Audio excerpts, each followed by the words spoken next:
Turbo Tristan, and in today's video we have a K24 A3 from an Accord Euro, and we also have a K20A from a CL7 Accord Euro Type R. I'm going to put all of the Type R parts from this one onto this 2.4 litre K24, and this is going to be the new heart for Rhonda. So we're very, very excited. Rhonda has needed a birthday for a long time. Just as a recap, Rhonda is our race car. We paid $1,500 for it. We got a whole bunch of sponsors on board. We've done 9 or 10 endurance races of 6 hours each. Mind you, Rhonda's stock K24 A3 has over 260, probably more than 270,000 Ks on it by now. And the last sort of 5,000 or 6,000 kilometers of that have been at Redline, at limiter, with a stock oil pump, stock cams, stock cam gears, stock everything. Even the original timing chain and all the timing gear that was in it is all stock. We picked up Rhonda for so cheap because she wasn't really well looked after. We gave her a better home. She was hail damaged, she wasn't serviced really well, and now she's getting an oil change every 200 or 300 kilometers, and we're putting a lot of top end parts in there. We're also doing a lot of budget parts as well because it is a budget race car. Today we're doing the best of the best stuff, all genuine parts, which I'll go through in a moment. But while we're doing this birthday upgrade for Rhonda, we're gonna upgrade this to a 140,000 kilometer engine. So this engine is out of an automatic Honda Accord Euro. It is quite well looked after, serviced every 5,000 kilometers. Because it's an automatic, it doesn't mean it was hit on the rev limiter all the time, over and over and over and over. This is the perfect engine for Rhonda, half the kilometers and well looked after with a non-abused life. The engine that we're taking the parts from, I can't tell you anything about it. It was in a Type R CL7, which means the person who bought it was probably into racing, hooning, driving hard, driving fast, giving this engine a hard time. But I have had this cover off before I decided to do this, and all of the cams and rocker assembly and everything looks great. So we're going to swap that over into this engine. And to do that, we've got a whole bunch of genuine parts here from Elusive Racing. So genuine head gasket, genuine chain guides, genuine chains, genuine seals. We're also running a modified K20 Type S oil pump. That's going to go on there for the extra RPM. We've got the windage tray, so I'm gonna make that work, all the chain, all the seals. We're using the genuine chain tensioner, which was on my car for a dyno session only. All genuine gaskets and seals here for the VTEC stuff. So we're gonna get all of that into this engine with those cams. You'll also notice these boxes here. This is a 5.06 or rounded up to a 5.1 ratio gear change ring and pinion for the diff. We've also ordered a new LSD for Rhonda, about time. So that's gonna be here by next week.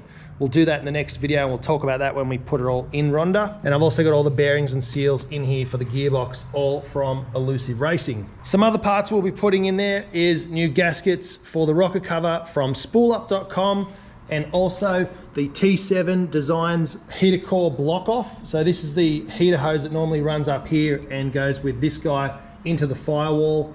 We're not running the heater core anymore, so we're going to cap this off, delete that, block that off, and we've blocked it off here with the T7 Designs billet part, and we're going to run the RSP intake manifold that we currently have on Rhonda. Other things you'll need will be some ARP grease or assembly grease so that you get the right torque on all of the nuts and bolts you put back on. You'll also need the valve spring remover tool, the valve lapping tool, valve grinding compound, and some ultra grey to seal up the timing cover again at the end. We have everything we need. So I've got the head off the K24 A3 from the CL9 Accord. One awesome thing about this engine is this is a AA block, so best of the best blocks. It does have the general wear and tear carbon on there. This engine was running about a week and a half ago and running perfectly and smooth, but I'm going to clean all the tops of the pistons, blow them out with air, clean them out with brake cleaner, and just give them the best fighting chance they have, just to make sure everything is all nice and clean. You can see the cross hatching in the bores is really, really nice. So that's good. I've pulled down the cylinder head, pulled all the valves out, got them over here, in and out. And I've just gone ahead and started to clean up cylinder number 4. and I've cleaned up the exhaust valve and the intake valve. So you can see here, I haven't done this one yet, but they're in really, really good condition. Nice, clean valve seats. Really, this step that I'm doing is probably unnecessary. That's a bit of brake cleaner that was in there. But I've gone ahead and cleaned with the valve grinding compound and also this little fire starter stick that you stick on the end of the valve and spin it around, just to help clean and recut those valve seals each cylinder. So I'm going to do that to all of them, put them back in their spot so they don't get mixed up. And same deal here on the exhaust valve, nice and clean, cleaned up that. So you'll see here it's dull where I've used the grinding paste versus the old one, which is shiny. About 3 minutes worth of running that motor is going to make these all nice and smooth, just like this again. It's just going to help have a perfectly sealed valve seat. Not overly necessary in this case with this engine, but I'm doing it anyway. Well, I've disassembled the K20A Type R head off of the K20 block. That is out there. I've just given it a wash just to get all the oil and stuff out of it, just for storage. But we are using the springs and retainers along with the camshafts, which are over here. These are the Type R ones, and these are the regular K24 ones, both in the same sort of condition. They both have the same sort of kilometers.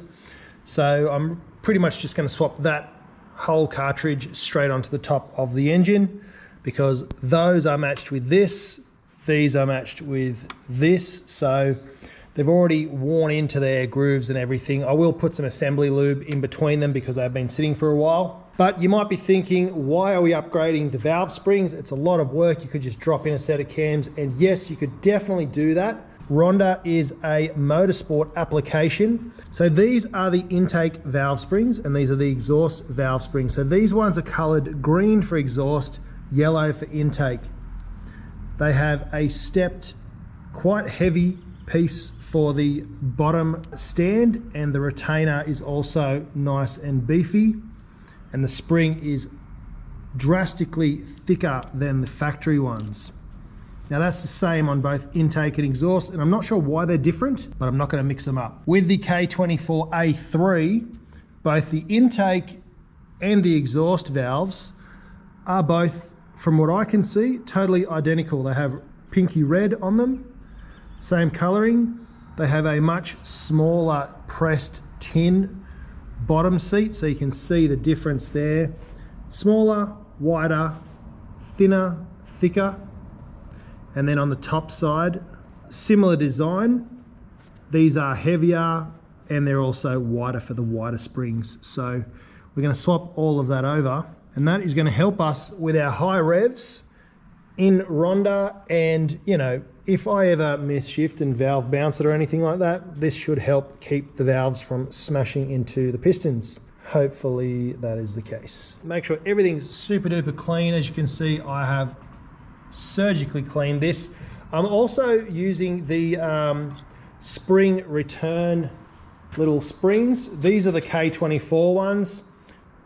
Again, they look the same, but these ones are softer. I can squish those with my fingers, and these ones I can't. They're a little bit heavier spring rate, so we're going to use those. Everything is Type R. So Rhonda is now a 2.4 litre Type R CL9. So that's pretty freaking awesome. Today I'm back out in the shed, and I've removed the OEM oil pump, which has the counterbalance shaft. So these spin in opposite directions to reduce vibration in the engine. Now, if you have a street car, I highly recommend that you keep this oil pump. It actually flows really, really well. There's a common myth that the K20 oil pump or the Type S oil pump flows more. Whilst technically that is true, the K20 oil pump does help in the fact that there's less moving parts, there's less rotational mass, and there's less weight. So it can spin up quicker, and there's less stuff here. These balance shafts spinning around actually cavitate and foam up the oil. But the oil pressure that's produced is actually higher in this one. So this one is more oil pressure, but more cavitation, more weight, more rotational mass, less power. The K20 oil pump, which I've got just here, has less moving parts, less weight, less rotational mass, so it does make more power, and there's nothing that's spinning around that's going to cavitate your oil, basically turning your oil into a thick shake. And because this is a race car, and because my EK is a race car, and because the other little car out there needed the sump space, which is why we've done the K20 oil pump swaps on all these cars. For a street car, a normal Accord, you don't really need to do that. One problem we haven't solved yet is a baffled sump in Rhonda. Yes, we really should do that. I'm not sure if the budget allows for that just yet. I'll talk to the boys. We've still got a few weeks before we need to get this in the car, but we'll see how we go, and I think we should do it anyway before we put it all back together, because I don't want to do it again later. So as discussed on every K20 oil pump video, there is one port you need to unblock and then reblock. So this here is a little oil feed restrictor. When you run the K20 oil pump, you do not need this little restrictor. So that tiny little hole actually lets oil pressure out. We're going to take this out, and then we're going to block it off with an M8 bolt. This is just a standard M8 thread like any of these bolts. We're just going to get a short one and fit in there with a little bit of ultra grey just so it doesn't back out. Valves, valve stem seals, and the valve springs are all installed now. I've cleaned down both surfaces, gave everything a good clean with brake cleaner, made sure there's no oils or anything on there. Next up, we're going to throw on the brand new head gasket, which is an OEM genuine head gasket from Elusive Racing, on the shelf. Just walk in, grab one of these, and they're pretty cheap too. A couple of $100 gets you one of these. Head is on, torque to spec. So 39 Newton meters on all of these, working from the middle all the way out.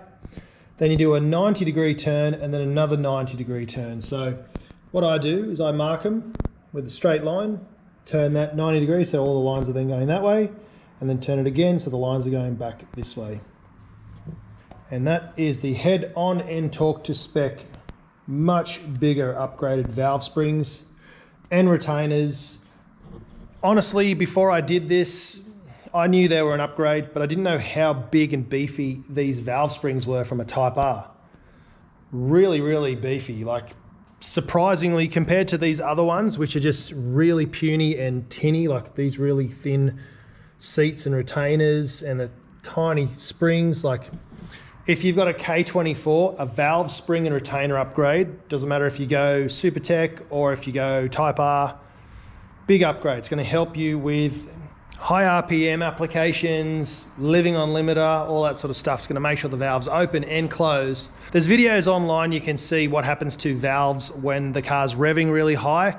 They essentially just stop moving and then just spin around, and they sort of get in this really weird position where they don't, once they get to a certain RPM, they stop opening and closing. They just sort of vibrate halfway open, halfway closed. I'm not sure how to explain it, but that's what I observed on those videos of those high RPM valves. So valve upgrades on high RPM cars is a must. Here is Rhonda's brand new heart, all buttoned up. We've got a genuine chain tensioner, genuine guides, genuine Type R cams, genuine Type S oil pump, and all of the other bits and pieces are genuine.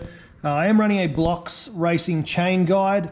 I always like to run these. It just makes it easier to do the timing. They say it's for pulling the timing gear off, the cams, head, all that sort of stuff at the racetrack. Yep, sure. But I just like having it on there just to stop this falling off when you're trying to do everything else. I have found that you do always need to just grind these rounded here. They're too sharp. They sort of come right over into this section here and right up into this section. So I always just round the tops of them off.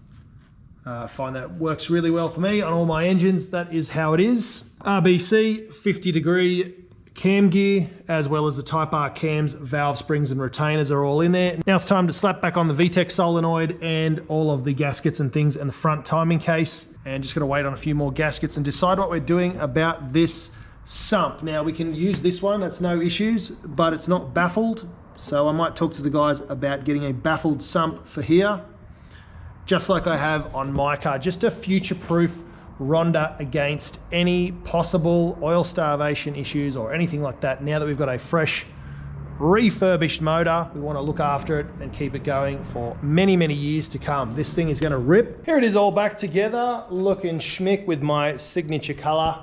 I figured we'd go the bright fluoro yellow on this build just because the outside's blue with fluoro yellow decals, and it's the whole blue and yellow theme. And in the engine bay, it's all black and dark, or it actually was a dark gray car when we got it. So the engine bay is actually black. So I want this to stand out in the engine bay, and if we ever have any oil leaks or anything, it's going to be really, really easy to spot on this nice clean engine and bright fluoro rocker cover. So now we have a K24A. So it's basically a Type R K24 now, going into Rhonda. That'll allow us to run the extra VCT, the extra lift on the cams. The oil pump will allow us to run extra RPM. And we've got the valve springs and retainers, which are going to help with valve float and things like that in the top end, and a fully rebuilt head. This is the 4th time I've done this, so I'm getting pretty good at it now. I just, slow process, crushing down the valve springs and popping them in and out. So parts have arrived, which is always exciting. And now it's time to fit up the water pump. We have another brand new Alcius water pump. These are available on the spoolup.com.au website. And we also have a rocker cover gasket from ProTorque. This is also on the spoolup.com.au website. And the next part, which we've already fitted up, is a brand new Trident thermostat there. Normally I would run the 68 degree or the 78 degree T7 swivel one, but because this is a CL9 engine going into CL9, we're just going to run with that for now until we have any issues. We've never had any issues with water temps, so we're just going to keep running that, but decided to put a brand new one on with a new seal, gasket, all of that, just to be safe. So I'm going to get these buttoned up and on there now and seal the top up, because the next thing I've got to do is custom make a baffle for the sump. Now my task is to pull out the 280 or 270,000 kilometer engine that was in Rhonda and strip everything, all the performance goodies that we put onto it, and put them onto this engine and swap all that over. First, I'm gonna have to pull all of this sort of stuff off, all the bumper. Rhonda is disgusting. She's such a dirty girl. Like, just look in here. Just absolute filthy. It's full of oil. It's full of sand from being off track. All inside this wheel well is absolutely disgusting. See all this grease everywhere? That's because we have lost the CV shaft boot, or the axle boot, on this car about 4 or 5 times at the track, I believe. Let's say 3, but definitely feels like a lot more. And you can see all of this CV axle grease absolutely everywhere. So that's a job for somebody else to do, to clean all this off. This side is how it should look, just regular dirt. But yeah, no CV rips on this side, which is really weird. No leaks, the gearbox and everything isn't leaking, so that's a bonus. We'll be out on track at the 8th of March. If everything goes well with this, we'll be at track 8th of March, budget enduro, smacking everybody. The guys from Full Boost Garage are building a Forester GT Turbo. They have got no hope of catching us. 0 hope. Minus chance of catching us on the straights and the corners or anything. And they'll probably blow head gaskets, so Rhonda, premium. Alrighty guys, we are on a time crunch, so I'm gonna just quickly gloss over this and show you guys what we're chucking in Rhonda, some extra parts. So firstly, from spoolup.com.au, we have some Bosch 550cc injectors and the adapter plugs that make these run on the factory loom. So it's just plug into the injector, plug back into the factory loom. And these are on spoolup.com.au as a kit. And we also have the 30% underdrive pulley. This goes on the alternator. It's quite a lot larger than the factory alternator pulley. And this is to slow down the speed of the alternator so we don't fry it when we're up high in the revs, which is what Rhonda is always doing. And that is from T7 Design. These items here, all on the spoolup.com.au website. So they'll be going in to make Rhonda just much more efficient. The next batch of stuff we have going in Rhonda is all of this here, and that is from ELUSIVE Racing, my friends around the corner. We've got brand new genuine oil seals, input, output, and all the bearings for the diff. Rear main seal as well, genuine from Honda. We're not actually going to use that one. I'll just keep that as a spare. And we have a 5.06 ratio ring and a 5.06 ratio pinion. And the magic is the M Factory LSD. Now this one is a clutch type, not a helical type. So it's not like the stock LSDs you get in a Type R box. This is the racing style with the clutches in there. So this is a 1.5 way LSD, and this is the track spec one. I have it in my car. I have this exact same ring and pinion and diff in my car. And I've got to say, it is very aggressive at low speed, but on the track, you don't notice it. It's absolutely perfect because you're always on the power. So on the power, it's fully locked. And then when you are off the power, it's sort of like half lock, so 1.5 way. So on the D-cell, it sort of relaxes and unlocks a bit, so that you can still turn corners without being under load. So we're going to get those all in the car. First, I've got to grab these parts and my spare gearbox and run that down to my buddy Vincent. I'll show you his shop in just a moment because we are on a time crunch. We need this in the box and in the car ASAP. So I'm getting through the removal of Rhonda's old engine, but I just wanted to point out I'm about to stick the alternator on the new engine, and this is the 30% underdrive pulley. You can see the factory one here, and this one is 30% larger than this one. So what that does is actually makes, it's like a gear. So with a small pulley, like say a supercharger, a small pulley on a supercharger makes more boost because it spins faster. We put a larger pulley on, it's going to spin slower, so it's going to save the alternator. We don't need to be running at max RPM on the alternator while the engine's running at max RPM. So we're going to turn that down 30% with the T7 design underdrive pulley. When my Honda Civic was a street car and it was turbo and I had the rev limit set at 7,000, I put a 10% underdrive pulley on my car, and it, you know, it saw a limiter a lot, but not like crazy like what Rhonda's getting. And that was when it was only revving to 7,000 RPM. So my Civic and also Rhonda now rev over 8,000 RPM. And that is not good for your factory alternator. You will kill it. Plenty of people I know have killed it. And I killed one at Honda Nats, just overheated and blew up. I swapped it out with another standard one when I got back. And so far it's running fine, but it hasn't been running on there for long. So I'm going to upgrade to a 30% underdrive as well on my car, among other things, but mine's just parked at the moment. But I'm going to stick this on. The way I take these off is I just get the belt, wrap it around the pulley, hold it tight like that, and then hit it with a rattle gun, pops it straight off. It is a 22 mil nut. And I'm going to stick the new one on, stick it on the new engine. Just like that, it's the next day, we've got the transmission back. All of the parts have been fitted to it. We actually had an issue with one of the synchros in the donor box. So we've replaced that. Synchro's done, bearings done, seals done, all resealed, gasket, balanced, LSD, M Factory from ELUSIVE, all in there. All those parts are all from ELUSIVE. And that was done in 1 day turnaround from CK Motor Care. Local guy here in Clayton, specializes in building Honda series gearboxes, especially K series ones. He had this one hot tanked, cleaned. It looks brand new, basically. Everything's been done in the gearbox with the factory gears, but with the upgraded 5.06 gear ratio. Because a lot of people do drive this car, we haven't done the detent springs, which is replacing all the springs in here. We have not done that yet.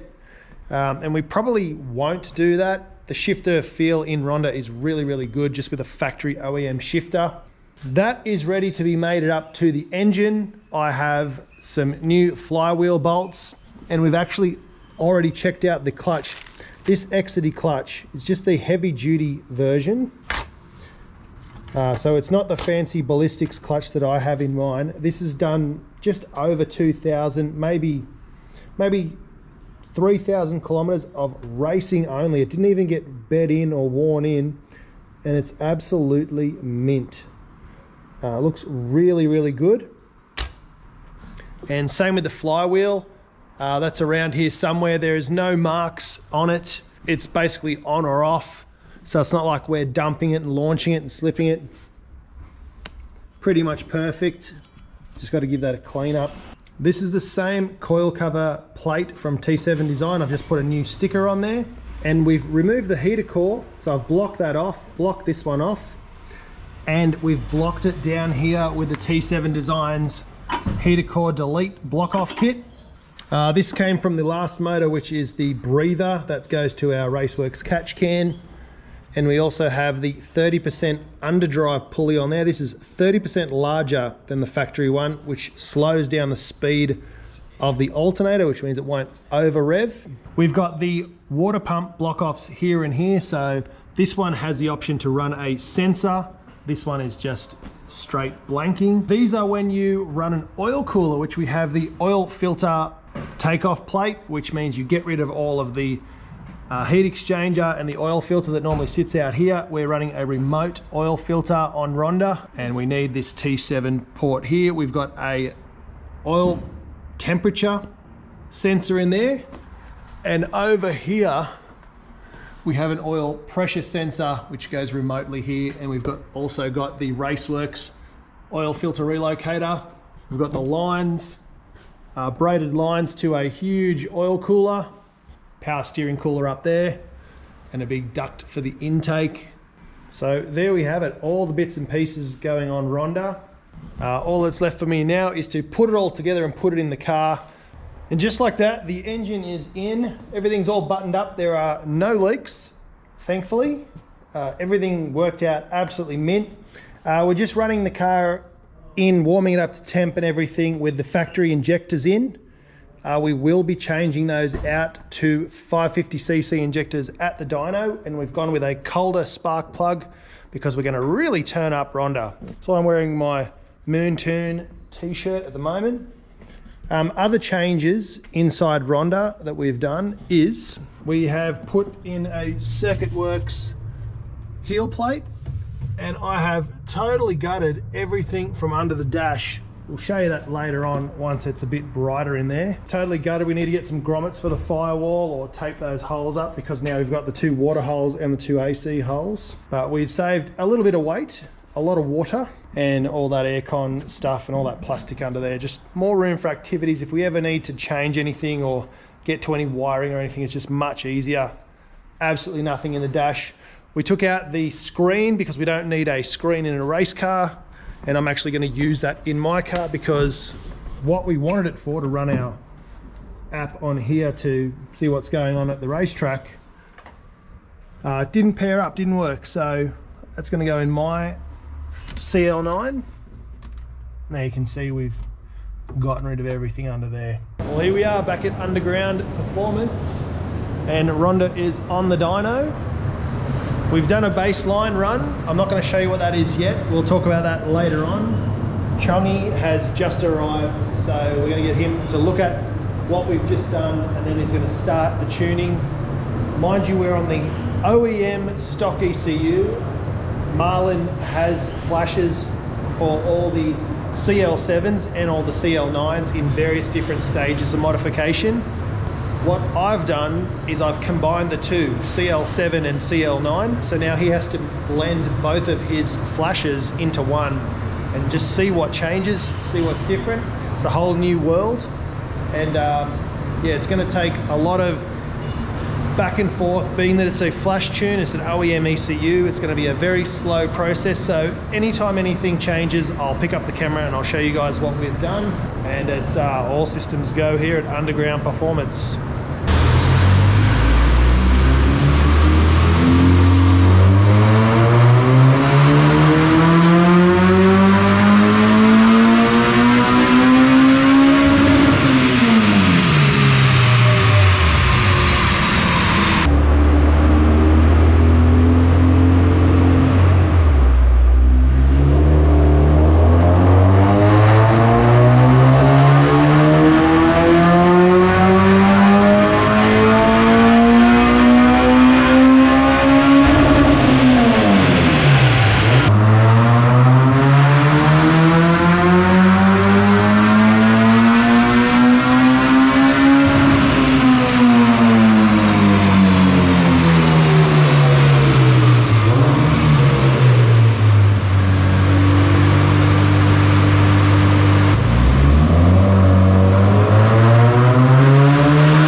Just to wrap up this video, let's talk about Rhonda and the numbers and the dyno stuff and what's been going on.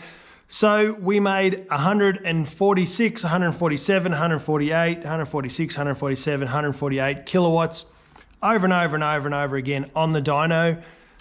When we started the dyno, before we turned on the VCT cam gear, we were making 144, so 143, 144. Then we kicked on the 50-degree VCT cam gear on Rhonda, and we saw an increase of pretty close to 20 kilowatts in the mid-range. So right when VTEC crosses over, right in that peak mid-range, about 4,500 RPM, we are getting 20 kilowatt boost of power, which is huge. That's freaking massive.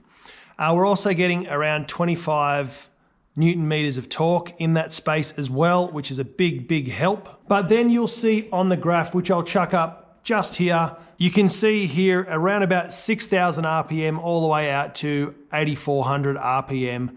The car just sort of flat spots and doesn't make any more power. We don't know why that is. Because we're tuning the OEM factory stock computer and doing flash tunes on it, this is sort of uncharted territory. Marlon's done in the realm of thousands of these flash tunes and hundreds and hundreds and hundreds of specific tunes for specific mods. Never before has he done the 50-degree VCT with the K20A CL7 Type R cams in there. And plus we've got the valve springs, retainers, and in a 2.4 engine with the stock injectors as well. Pure race car, so normally he's tuning street cars and cars with either aftermarket cams or no cams in this configuration. If you want to go into the specifics, he's tuned hundreds and hundreds and hundreds and hundreds of other combinations on other Honda engines with different ECUs. So CHONGDATA, K-Tuner, K-Pro, Haltech, Link. The list goes on. He's tuned every other kind of ECU with every other kind of combination you could ask for or even think about. So reflashing the stock ECU on these CL9s is a little bit tricky because you've got to run it up, see what it does, make a few guesses, run it up again, see if that helped or made it worse, change a few things, run it up again, see if that made it better or worse, and just keep going process of elimination. It's not live tuning like you would get in a Haltech or you would get in a CHONGDATA or a K-Pro or anything like that. So that was not without its challenges. Plus he was on an unfamiliar dyno, and that also has added complexity and things to the equation. But anyway, that's enough about excuses. The car, we did a compression test after the first lot of dynos, and because I was a dumbass and I didn't lash the valves, we're actually down 30 PSI on cylinder 1. The rest were fairly even, but still medium to low compression.